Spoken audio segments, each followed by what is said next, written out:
The year was 2150, and Earth had changed a lot. People now traveled to other planets like they used to go to other countries. The solar system wasn't big enough for humans anymore. They wanted to meet aliens and see new worlds. In a small, cozy house in New Tokyo, a little girl named Sophia was very excited. She was only 8 years old, but she was smarter than most grown-ups. Sophia loved to learn about space and aliens. She had read every book she could find about them. "Sophia, are you ready?" her mother called from downstairs. "We don't want to be late for the shuttle." Sophia grabbed her favorite stuffed alien toy and ran down the stairs. Her parents, Dr. Emily Chen and Dr. Michael Rodriguez, were waiting for her. They all wore special suits that helped them breathe in space. "Remember, Sophia," her father said, "this is a very important meeting. Earth is going to talk to aliens for the first time. We're lucky to be there." Sophia nodded. She knew this was big. She had been practicing how to say hello in different alien languages, just in case. The family got into their flying car and zoomed off to the spaceport. There, a big crowd was waiting. Everyone was talking and looking excited. Sophia saw other kids too, but not many. She felt special. A huge spaceship was waiting for them. It was shiny and white, with Earth Unity written on its side. Sophia and her parents went inside with the other people. The ship was full of important-looking adults in fancy clothes. As the ship took off, Sophia looked out the window. She saw Earth getting smaller and smaller. The moon passed by quickly. Soon, they were in deep space. Sophia pressed her face against the window, trying to spot any alien ships. After what felt like forever to Sophia, but was actually only a few hours, the captain's voice came over the speakers. "Ladies and gentlemen, we are approaching the neutral zone. Please prepare for our meeting with the Galactic Empire representatives." An excited whisper went through the ship. Sophia felt her heart beating fast. Real aliens. She was going to see real aliens. The Earth ship slowed down. Through the big front window, everyone could see another ship appearing. It was huge, much bigger than their ship. It was dark and scary looking, with sharp edges and weird lights. "That's the Galactic Empire's ship," Sophia heard someone say. She squeezed her alien toy tightly. The two ships connected with a long tunnel. The captain told everyone to line up. Sophia and her parents were near the front because her parents were important scientists. As the doors opened, Sophia held her breath. She saw the aliens for the first time. They were tall, with blue skin and big black eyes. They wore shiny armor and carried weird-looking guns. They didn't look friendly at all. One alien stepped forward. He was even taller than the others and had a big red cape. He looked at the humans with his cold, black eyes. "I am High Commander Zork of the Galactic Empire," he said in a deep, scary voice. "Who speaks for Earth?" A human woman in a fancy suit stepped forward. "I am President Maria Lopes of the United Earth Government. We come in peace and friendship." High Commander Zork didn't look friendly or peaceful. He looked at the humans like they were bugs. Sophia felt scared. This wasn't how she imagined meeting aliens would be. She hugged her toy tighter, wishing she was back home on Earth. Little did Sophia know, this meeting would change everything. The fate of Earth and the whole galaxy was about to change forever. The big room was quiet. Humans and aliens looked at each other. No one knew what to say. Sophia felt scared, but also curious. She wanted to know more about these strange blue aliens. President Lopes tried to be friendly. She said, "We hope to learn from each other and be friends." High Commander Zork didn't smile. He just looked at the humans with his big black eyes. "The Galactic Empire does not need friends," he said in a cold voice. Sophia's parents looked worried. Her dad whispered to her mom, "This isn't going well." Suddenly, Sophia's alien toy fell from her hands. It made a small sound as it hit the floor. Everyone turned to look at her. High Commander Zork's eyes got even bigger. "What is that?" he asked in a loud, angry voice. Sophia was scared, but she tried to be brave. She picked up her toy and held it up. "It's my alien friend," she said in a small voice. "I made it to look like how I thought aliens might look." For a moment, no one moved. Then High Commander Zork did something no one expected. He laughed. But it wasn't a nice laugh. It was mean and scary. "You dare to make fun of us," he shouted. "This is an insult to the Galactic Empire." President Lopes tried to calm him down. "Please, it's just a child's toy.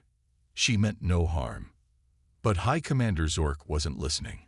He was very angry now. He pointed at Sophia and shouted something in a language no one understood.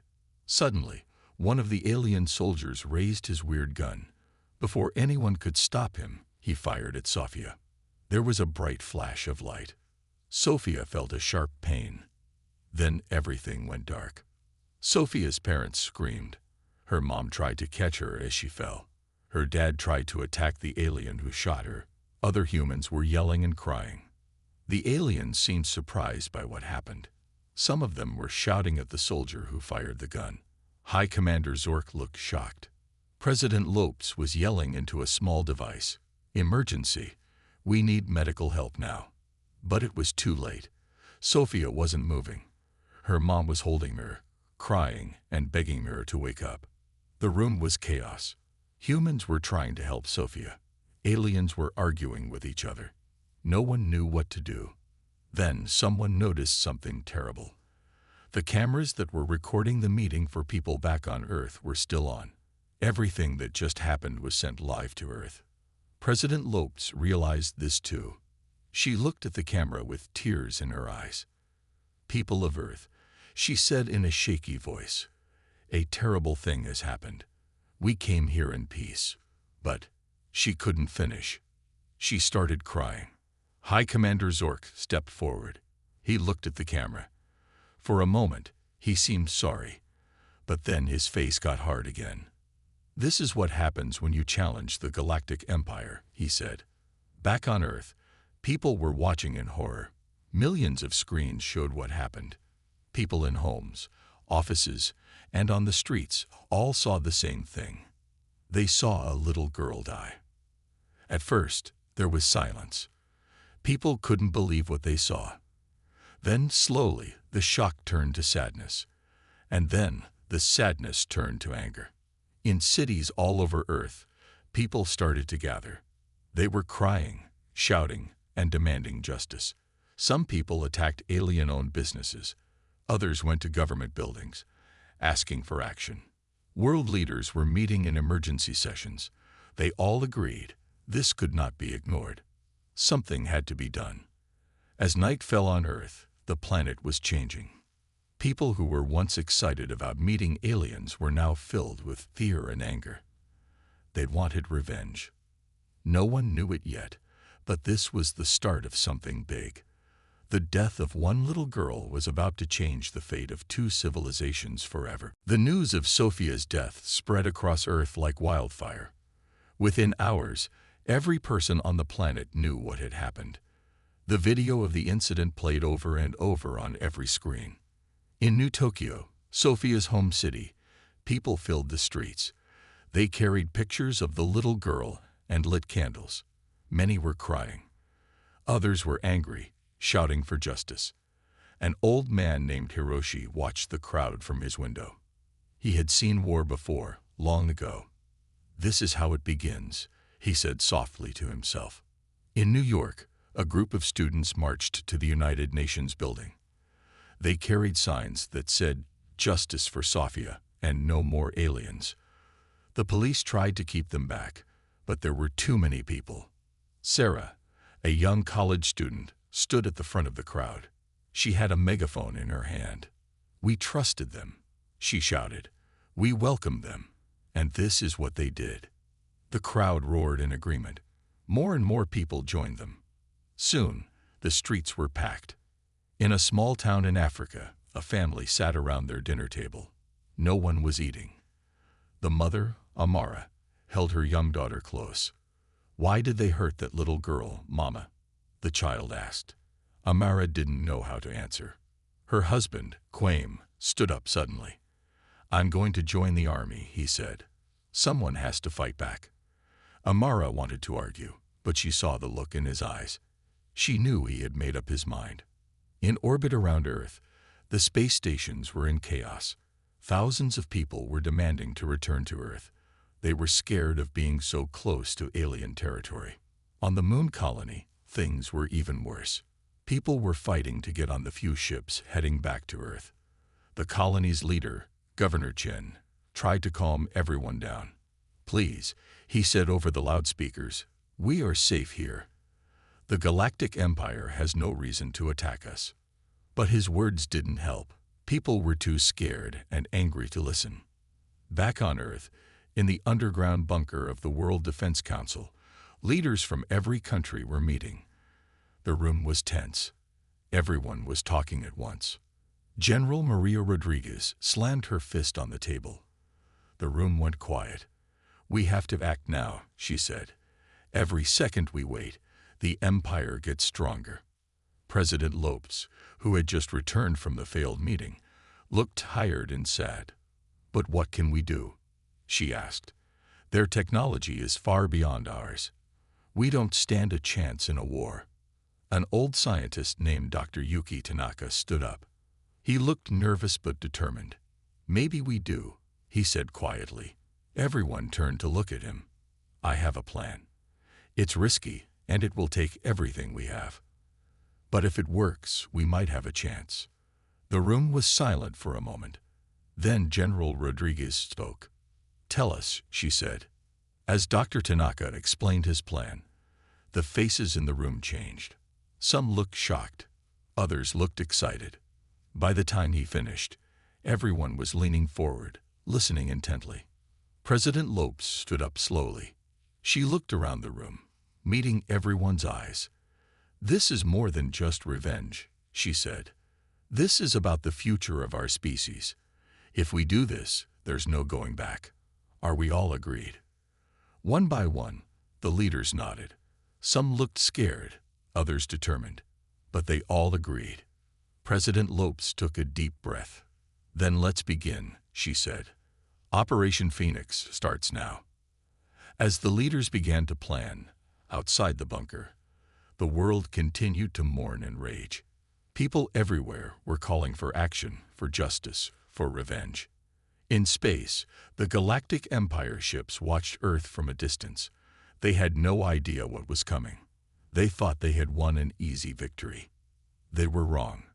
The death of one little girl had awakened a sleeping giant. Earth was preparing for war, and the galaxy would never be the same. The next morning, every screen on Earth lit up with the same message: emergency broadcast from the United Earth government. People everywhere stopped what they were doing to watch. President Lopes appeared on the screen. She looked tired but determined. "Citizens of Earth," she began, "yesterday we suffered a terrible loss. A child of Earth was killed by the Galactic Empire. This act of violence cannot and will not be ignored." In a small apartment in Paris, Marie and her roommate, Zara, sat on their couch, holding hands tightly as they watched. "What are they going to do?" Zara whispered. Marie shook her head, too nervous to speak. President Lopes continued. "After careful consideration and unanimous agreement from all world leaders, we have made a decision. As of this moment, Earth is at war with the Galactic Empire." A collective gasp went up around the world. In New Delhi, a crowded street fell silent. In Rio de Janeiro, people in a busy cafe hugged each other, some crying, others cheering. "We know this will not be an easy fight," President Lopes said. "The Empire is powerful. But we have something they don't: the unbreakable spirit of humanity. We will not rest until justice is served." In a military base in Russia, soldiers gathered around a small TV. Captain Alexei Volkov clenched his fists. Finally, he muttered, "We fight back." President Lopez's voice grew stronger. "Today, we announced the launch of Project Phoenix. We will build the largest fleet of battleships the galaxy has ever seen. 700,000 ships, ready to defend Earth and bring the fight to the Empire." In a lab in Tokyo, Dr. Yuki Tanaka watched the broadcast with his team. They all wore white coats and looked both excited and scared. "It's happening," Dr. Tanaka said softly. "Our work begins now." "This project will require the efforts of every person on Earth," President Lopes continued. "Every factory, every lab, every able body will be needed. This is humanity's greatest challenge, but I know we will rise to meet it." In a high school in Cape Town, students and teachers alike listened in shock. Thabo, a senior, stood up suddenly. "I'm joining," he announced. "As soon as I graduate, I'm signing up to fight." His teacher nodded solemnly, pride and fear mixing in her eyes. President Lopez's face grew serious. "Make no mistake, this will be a long and difficult journey. We may face losses and setbacks, but we will not give up. We will not surrender. We will show the galaxy that humanity is a force to be reckoned with." In orbit around Mars, the colonial base erupted in cheers. Commander Sarah Chen addressed her team. "You heard the President. We're the first line of defense. Let's make Earth proud." Back on Earth, President Lopes concluded her speech. "To the Galactic Empire, hear this. You may have started this war, but we will finish it. The people of Earth are coming, and we will not stop until justice is served. For Sophia, for Earth, for humanity." As the broadcast ended, the world erupted into a frenzy of activity. In every city, people rushed to enlist in the military or sign up for civilian support roles. Factories began retooling for wartime production. Scientists and engineers worked around the clock on new technologies. In the secret underground facility where Project Phoenix was headquartered, Dr. Tanaka led a team of the world's brightest minds. They worked tirelessly, designing ships that could outmaneuver and outgun the Empire's fleet. General Rodriguez oversaw the military preparations. She pushed the recruits hard, knowing they would face an enemy unlike any humanity had ever encountered. And in a small house in New Tokyo, now empty and quiet, a photo of a smiling little girl named Sophia sat on a shelf. Her innocent face had become the symbol of Earth's determination, the reason for their fight. The galaxy watched in stunned silence as Earth, once thought to be a minor, peaceful world, transformed into a war machine. The Galactic Empire had awakened a sleeping giant, and now they would face the consequences of their actions. Project Phoenix had begun. The countdown to Earth's revenge had started. 6 months had passed since Earth declared war on the Galactic Empire. The planet was unrecognizable. Every city, every town, every corner of the world was focused on one thing: getting ready for the biggest fight in human history. In what used to be Central Park in New York, now stood a massive shipyard. Huge pieces of metal were being put together to form the skeleton of a battleship. Workers in protective suits moved like ants, welding and hammering day and night. Among them was Jack, a former office worker. He wiped sweat from his forehead and looked up at the ship. "I never thought I'd be building spaceships," he said to his co-worker, Maria. Maria nodded, her eyes shining with determination. "We're not just building ships, Jack. We're building Earth's future." In a hidden lab deep under the Rocky Mountains, Dr. Yuki Tanaka and his team were putting the finishing touches on their latest invention. It was a new kind of weapon, one that could penetrate the Empire's strongest shields. "Run the test again," Dr. Tanaka said, his voice tired but excited. The team held their breath as the machine hummed to life. A beam of energy shot out, cutting through layers of the strongest metal known to man like it was butter. The room erupted in cheers. Dr. Tanaka smiled for the first time in months. "We did it," he whispered. "We have a chance." Meanwhile, in a training camp in the Australian outback, General Rodriguez watched as a group of recruits ran through a tough obstacle course. They were using special suits that mimicked the gravity and atmosphere of different planets. One recruit, a young woman named Aisha, stumbled and fell. But before anyone could help her, she was back on her feet, pushing harder than before. General Rodriguez nodded approvingly. "That's the spirit we need," she said to her assistant. "The Empire won't know what hit them. In orbit around Earth, the first completed battleships floated silently. They were massive, sleek, and packed with technology that didn't exist just a few months ago. Captain Lee stood on the bridge of the flagship, Earth's Hope, looking out at the stars. "Status report," he said, his voice calm but filled with authority. "All systems green, Captain," his first officer replied. "The fleet is ready for our first test run." Captain Lee took a deep breath. "Then let's show them what Earth can do." Back on the ground, in cities all over the world, people gathered in front of giant screens. They watched as the first fleet of Earth's new ships moved in perfect formation, their engines glowing bright against the darkness of space. In a small village in Africa, an old man named Kwesi sat with his grandchildren. "Look," he said, pointing to the sky. "Those lights up there. That's humanity's future." The children's eyes widened in wonder. One of them, a little girl, asked, "Will they bring Sophia back?" Kwesi's eyes filled with tears. "No, child, but they will make sure no one else suffers like she did." In the command center of Project Phoenix, President Lopes stood surrounded by holographic displays showing the progress of the war effort. Reports came in from all over the world and beyond. New technological breakthroughs, successful training missions, resources gathered from asteroid mining. And aide approached her with a tablet. "Madam President, the latest numbers are in. We've reached 50% of our ship production goal." President Lopes nodded, her face a mix of pride and concern. "Good, but not good enough. We need to push harder. The Empire won't wait for us to be ready." As she spoke, another alert came in. The room fell silent as everyone read the message. The Galactic Empire had been spotted near Jupiter. They were coming. President Lopes straightened her back, her voice firm as she addressed the room.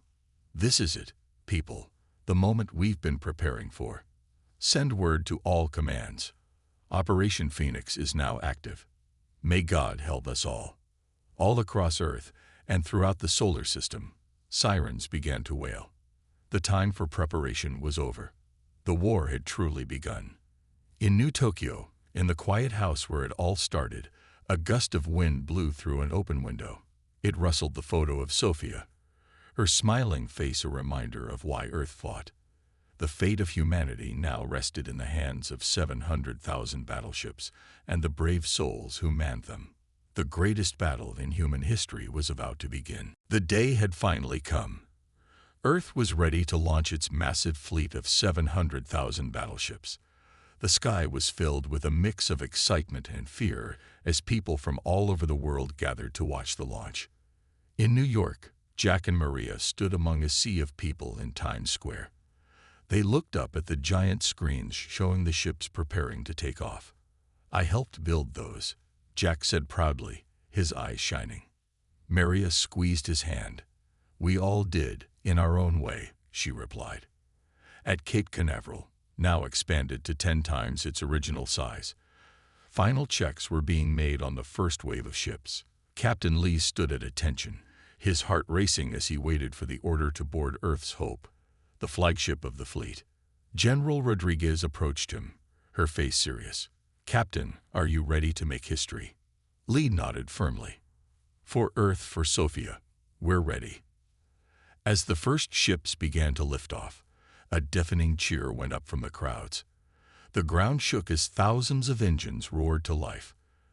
The sky turned from blue to black as ship after ship broke through the atmosphere. In orbit, the scene was breathtaking. Ships of all sizes, from small fighters to massive carriers, formed up in perfect formation. It looked like a metal galaxy had suddenly appeared around Earth. On the bridge of Earth's Hope, Captain Lee looked out at the vast fleet. "All ships, sound off," he commanded. One by one, 700,000 voices responded, each ship reporting ready for battle. The sound of humanity's determination echoed through space. Back on Earth, in the Project Phoenix Command Center, President Lopes watched the launch with a mix of pride and worry. "Godspeed," she whispered as the last ship cleared Earth's atmosphere. Dr. Tanaka stood next to her, his eyes glued to the screens showing the fleet's progress. "The real test begins now," he said softly. As the fleet moved past the moon, they received their first challenge. A small group of Empire scouts appeared suddenly, their sleek ships a stark contrast to Earth's bulkier vessels. "Enemy ships detected," shouted the radar operator on Earth's Hope. "They're charging weapons." Captain Lee's voice was calm as he gave the order. "All ships, battle formations. Show them what Earth can do." The first shots of the war were fired. Earth's ships moved with surprising speed and agility, their new technology allowing them to outmaneuver the Empire scouts easily. Within minutes, the battle was over. The Empire ships were destroyed or captured, with minimal damage to the Earth fleet. A cheer went up across the communications channels, but the celebration was short-lived. As the fleet pushed deeper into space, they received a transmission from one of Jupiter's moons. It was a distress call from a human research base. "This is Europa Base," came a panicked voice. "We're under attack by a large Empire force. We can't hold out much longer." Captain Lee didn't hesitate. "All ships, set course for Europa. Maximum speed. We're not losing any more humans today." As the fleet raced towards Jupiter, tension built. This would be their first real test against a significant Empire force. The fate of humanity could be decided in the next few hours.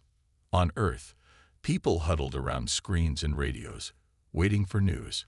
In New Tokyo, a group had gathered in front of Sophia's old house, holding candles and praying for victory. In space, Captain Lee addressed the fleet one last time before they reached Europa.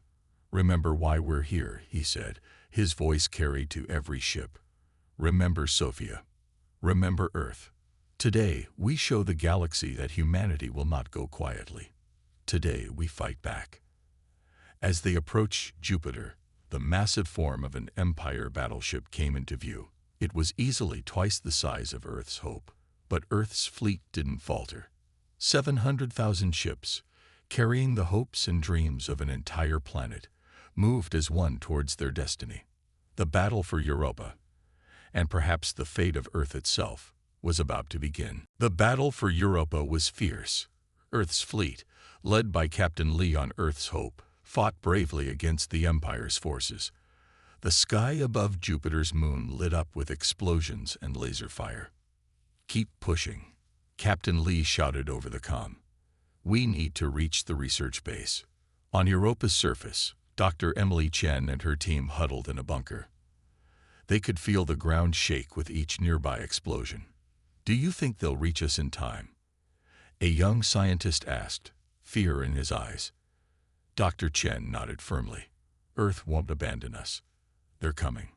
Back in space, Earth's ships were using their new technology to great effect. The Empire's larger ships were powerful, but Earth's vessels were faster and more agile. Suddenly, a massive Empire battleship appeared from behind Jupiter.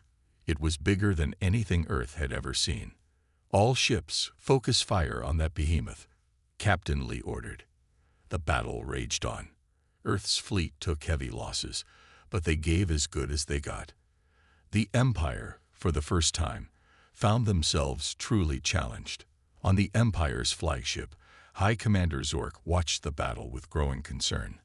"How are these humans giving us so much trouble?" he growled. His second-in-command looked nervous. "Sir, we're detecting some kind of new energy signature from their ships. It's unlike anything we've seen before." Zork's eyes narrowed. So the primitive species has some tricks up its sleeve. Back on Earth, in the Project Phoenix Command Center, President Lopes and Dr. Tanaka watched the battle unfold on giant screens. "Our fleet is holding," Dr. Tanaka said, a hint of pride in his voice. "The new shields are working better than we hoped." President Lopes nodded, but her face was grim. "But at what cost? How many have we lost already?" As if in answer, a report came in. "Madam President, we've lost 30% of our fleet, but the Empire has lost more than half of theirs." In space, Captain Lee was preparing for a final push. "All ships, this is it. We're going for their flagship. For Earth, for Sophia. Charge." Earth's fleet moved as one, focusing all their firepower on the Empire's massive flagship. The space around Jupiter lit up like a new sun as thousands of weapons fired at once. On Europa, Dr. Chen and her team felt the bunker shake violently. Then, suddenly, silence. They looked at each other nervously. Had Earth lost? The bunker door burst open. A figure in an Earth military uniform appeared. Dr. Chen, we're here to rescue you. Earth has won the day.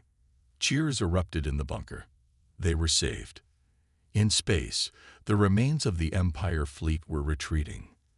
High Commander Zork's flagship was a burning wreck, drifting lifelessly. Captain Lee allowed himself a small smile. All ships, report in. The day is ours. As the reports came in, it was clear the victory had come at a heavy price. Nearly half of Earth's fleet was destroyed or badly damaged. But they had won. The Empire had been defeated. On Earth, news of the victory spread like wildfire. People poured into the streets, celebrating. In New Tokyo, at Sophia's old house, her parents hugged each other, tears in their eyes. Their daughter had been avenged. In the command center, President Lopes addressed the world. Today, we have shown the galaxy that Earth is not to be trifled with. We have paid a heavy price, but we have secured our future. The war is not over, but this victory marks the beginning of the end for the Galactic Empire's tyranny. As the celebrations continued, Captain Lee looked out at the stars from the bridge of Earth's hope. We did it, Sophia, he whispered. We did it for you, and for all of Earth. The battle was over, but the war continued. Earth had proven itself a force to be reckoned with. The galaxy would never be the same again. And somewhere out there, the remaining Empire forces were regrouping, planning their next move. But for now, Earth celebrated. They had faced their greatest challenge and emerged victorious.